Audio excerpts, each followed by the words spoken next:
Linisan muna natin para presentable.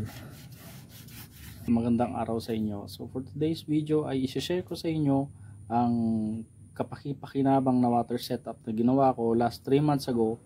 So ngayon mga idol, hindi ko na video kung paano ito ginawa, pero gusto kong i-share sa inyo ang mga materyales na ginamit at ang kanyang diagram mga idol. So i-explain ko sa inyo kung paano naman siya gumagana nang walang tangke. So tara. Ito na nga ang aking pinagmamalaki na sobrang tipid na water setup dito sa aming tahanan mga idol. So isa-isahin natin ang mga materialis na nagamit dito sa setup na ito. So dito mga idol, sa setup na ito, nagtataka kayo kung bakit wala siyang water tank. Pero meron po siyang katamtaman na pressure mga idol. Tamang-tama lang sa aming mga daily needs na paggamit ng tubig. Okay, so unahin natin dito sa ating ginamit na water pump. So ito ay solar pump mga idol. Ang model niya ay HNW-QB 12 volts. So ang max flow nito ay 1.5 at ang max head nito ay 15 meters. Power niya ay 180 watts. Ang kanyang outlet ay 1 inch at ang kanyang voltage, operating voltage ay 12 volts. Ang max na suction naman nito ay 9 meters. At meron na rin po siyang fan sa likod, so walang problema kapag uminit ang ating makina ay meron siyang fan sa likod. So siguro nagtataka kayo kung paano nangyaring 12 volts ang ating water pump pero sa 220 sinaksak. So eto na nga po mga idol. Nang dahil dito mga idol sa ating power supply na ginamit, ito ay ang input nito ay 220 volts at ang output nito ay 12 volts. So nang dahil dito napapagana ko ng maayos ang aking water pump nang walang problema mga idol. So ang specs nito ay 12 volts yung output niya at ang kanyang input ay 220 at ang kanyang max amperes ay 20 amperes. Maximum of mga 240 watts mga idol ang kanyang paganahin. So katamtaman lang siya sa ating water pump. Gumamit nga rin pala ako dito ng circuit breaker para naman sa ating protection ng ating setup. So ito ay 63 amperes na AC breaker mga idol. So ito ang kanyang input. Ayan. Galing na yan sa ating main breaker sa bahay. So kung makikita nyo, meron siyang fan dito mga idol para naman ito sa kanyang thermostat. Ayan, naglagay din tayo dito ng kanyang thermostat kasi ito mga idol, kadalasan dito sa mga power supply nito, pagka uminit na yung kanyang internal part sa loob, ay itong nasisira na ito mga idol. So hindi siya nagtatagal. So para magtagal siya ay ginamitan ko siya ng thermostat na circuit board at fan dito mga idol. So ito ang power supply ng ating thermostat na fan. At ito naman ang saksakan input na 220 sa ating power supply. So dito sa ating thermostat, ito mga idol, ang trabaho nito kapag na-sense nito itong kanyang sensing device, pag na-sense niyang medyo mainit ang kanyang ang body ng ating power supply, matitrigger siya via relay. Matitrigger siya para mag-produce ng supply papunta sa fan. So aandar ang ating fan mga idol kapag uminit ang body ng ating power supply.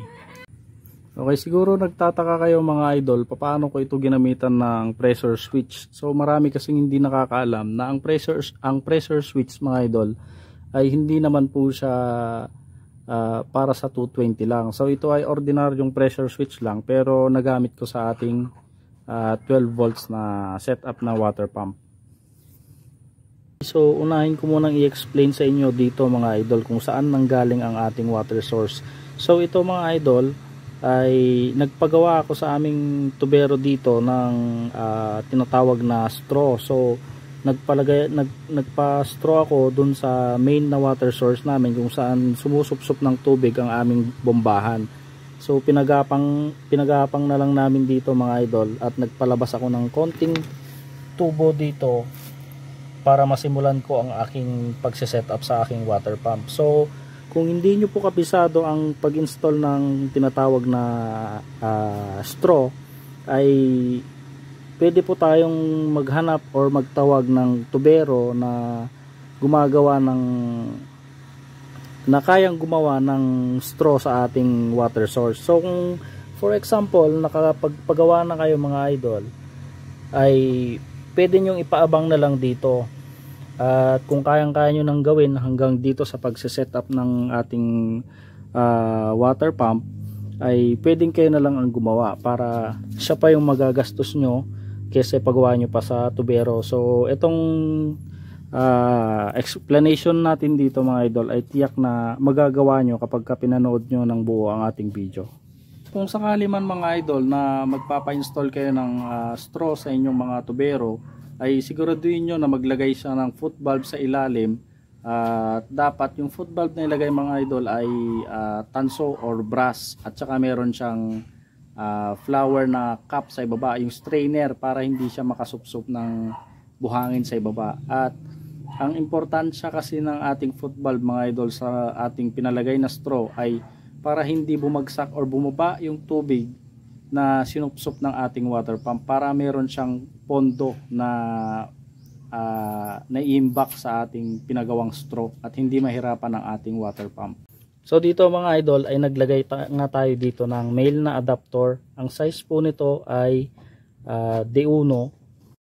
Ito naman ang ating check valve, at ang purpose naman nito ay hindi rin bumaba yung ating tubig na naipondo ng water pump. So bali kahit naglagay na tayo ng ating foot valve, para sigurado lang na masira man yung ating foot valve, ay meron pa rin tayo ditong access sa labas ng ating setup. Kasi yung straw mga idol ay nasa baba na yun, nasa loob na yun ng tubo. So hindi na natin yun maaayos kung sakali man na nasira. So parehas sila ng trabaho ng foot valve.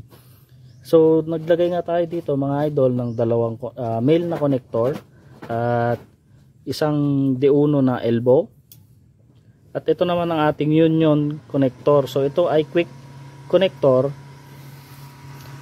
At ito rin meron din tayo ditong male na connector. So parehas din dito mga idol, male connector din dito at quick connector. So ang purpose ng ating quick connector, kung magka-trouble man itong ating water pump or nasira man mga idol, ay at kailangan na nating i-replace, ay madali lang po nating mababaklas dito itong quick connector natin, dahil ito ay quick connector nga mga idol. So madali lang siyang matanggal, baklas kabit lang siya.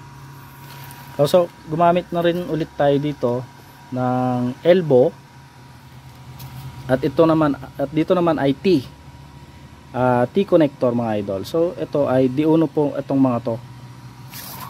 At dito nagtataka kayo kung ano nga ba ito ang nilagay natin dito. So ang purpose nito, dahil wala nga tayong tangke, ay ito ay nagsisilbing parang pressure tank niya mga idol. So napakalit lang, tamang tama lang naman mga idol, para gumana ang ating ginawa na pressure switch.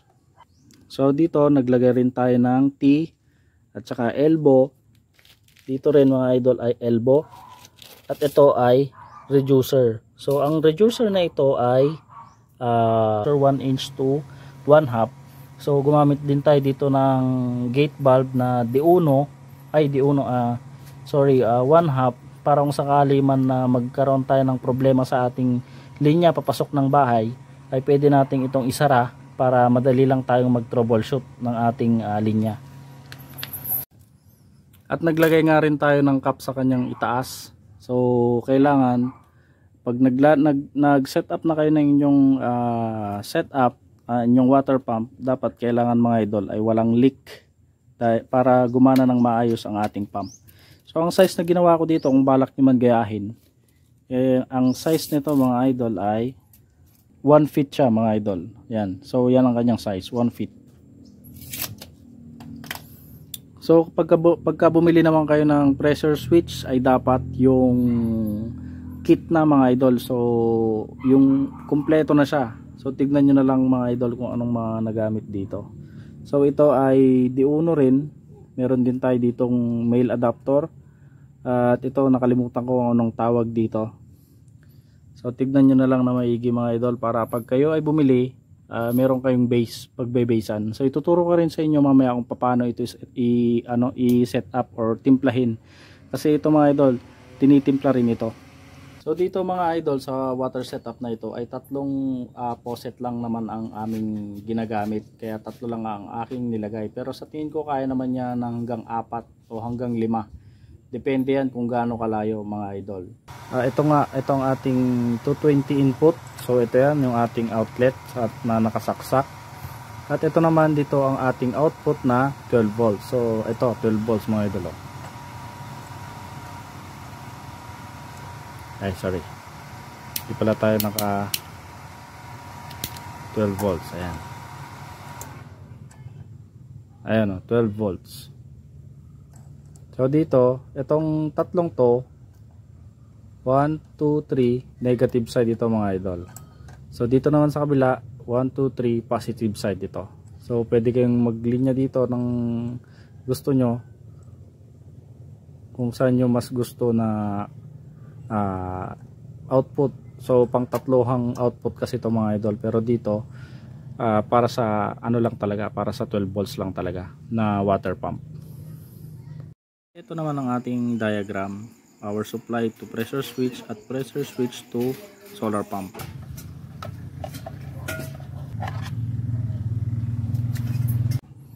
So dito naman sa connection ng ating pressure switch mga idol, so ito siya. Itong wire na to, itong duplex na to mga idol, ay ito ay galing sa yung galing sa ating power supply mga idol. So dito kasi ang positive ko dito ay puti at ang negative ko dito ay itim. So ang connection nito mga idol, dulo-dulo. Ang input natin, ang power input natin ay dulo-dulo. So dito sa kabila ay positive na galing sa ating output ng power supply. Dito sa kabila ay negative naman galing sa output ng ating power supply. So tignan nyo mga idol, ayan siya, 12 volts. At dito naman sa gitna mga idol, ito na yung wire ng ating water pump. So dito sa kabila ay positive naman ito, dito sa kabila ay negative. So positive, positive, negative, negative. Positive tsaka negative na galing sa ating output ng power supply. At ito naman ay papunta na or galing sa input ng ating water pump. So huwag kayong malilito mga idol, pag-basean nyo na lang itong ating video pag kayo ay magse-set up. So napaka-importante rin mga idol na kapag kayo ay magse-set up ng inyong water pump, dapat yung wire nyo ay makapal gaya nitong duplex na to. So ang size ata nito mga idol ay number 2. Number 2 na po ito mga idol na duplex, kasi kapag manipis mga idol, iinit siya. So dapat makapal. Okay, so dito naman tayo sa pagtitimpla ng ating pressure switch. So medyo maselan ito at medyo madugo mga idol. Pagka hindi nyo nakuha ito ay medyo sasakit din ang ulo nyo. So dito sa pinakamaliit mga idol, dapat ito nakasagad na maluwag. So yung makikita nyo, gumagalaw na yung kanyang spring sa sobrang luwag. Huwag naman yung masyadong maluwag na umuuga na to pataas pababa. Tamtaman lang mga idol, yung makikita nyo, tamang gumagalaw lang yung kanyang spring at saka washer. Dapat nakaluwag ito. So next naman, itong malaking spring mga idol, ito paluwag din ito. Dapat may kasama kayong gumagawa nito para masubukan niya yung may magbubukas ng ng faucet pag nagluluwag kayo nito mga idol. So dapat pagka niluwagan niyo yung or binuksan niyo yung faucet niyo, dapat ito mag-trigger ito mga idol. So ito paluwag din ang adjustment nito. So pagka paluwag, malambot lang yung pressure niya. So dahil wala nga tayong water tank mga idol, mahina lang yung kanyang pressure, kaya paluwag lang tayo. Ibig sabihin pabawas yung kanyang pressure. Pagka pahigpit ay dapat pataas naman yung kanyang pressure. So dito mga idol, paluwag lang po kayo hanggang sa makuha nyo yung tamang timpla.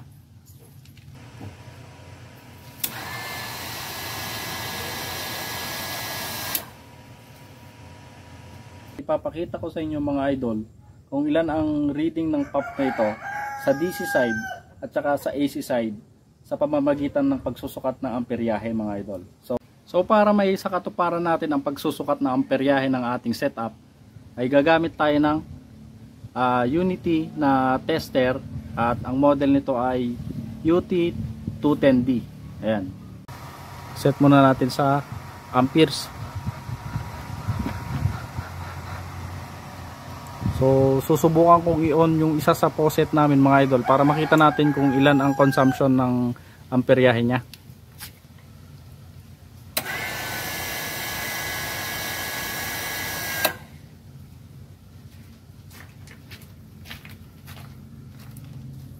Okay, so isunod nating sukatan ng amperyahe ang kanyang AC side. So set natin sa AC. So bubuksan natin ulit yung isa sa ating faucet.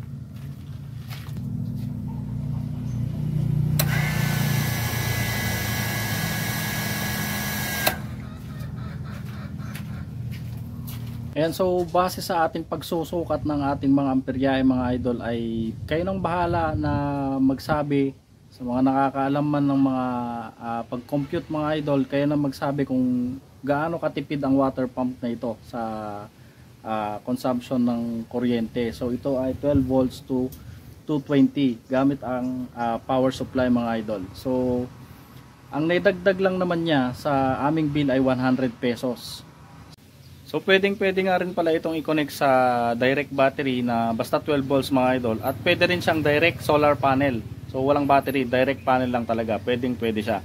Basta ang panel nyo ay mga pwede na yung dalawang 150 watts na panel connected in parallel. So kayang-kaya niya during daytime nga lang mga idol. So ginagamit namin ito sa umaga pag kami ay papasok sa trabaho at sa eskwelahan ng aking asawa.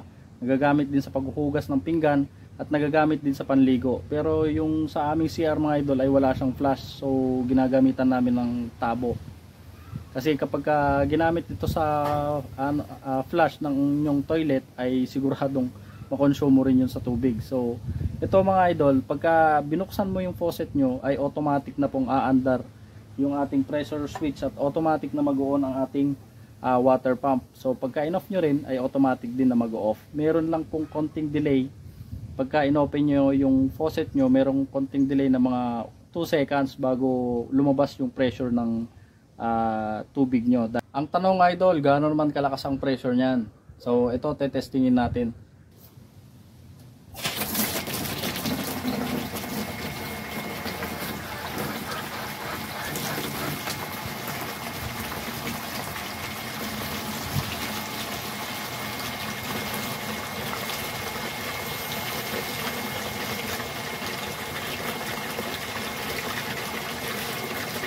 So saglit lang yan mga idol, malapit nang mapuno yan. So ipapakita ko naman sa inyo itong ating faucet dito sa labas na may hose kung gaano kalakas ang kanyang pressure kapag pinipiga mo ang kanyang dulo.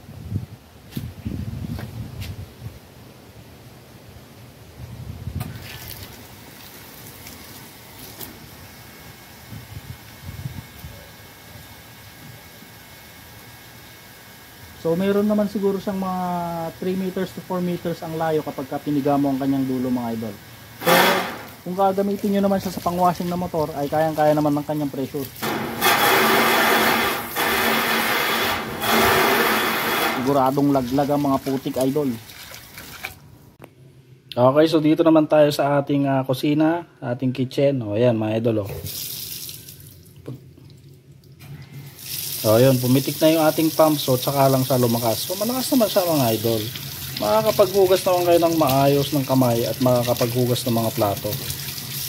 Mga idol, lakas oh. Patay na rin ang ating pump. So kung nagbabalak kayong mag-setup ng water pump na ito mga idol, ay sana nakatulong ang video na ito para sa inyong pagse-setup ng inyong water pump. At sana nagkaroon po kayo ng idea kung ano po ang inyong mga gagawin. Ang mga links ng materials mga idol ay ilalagay ko sa description. Like and subscribe mga idol para updated ka sa aking mga videos.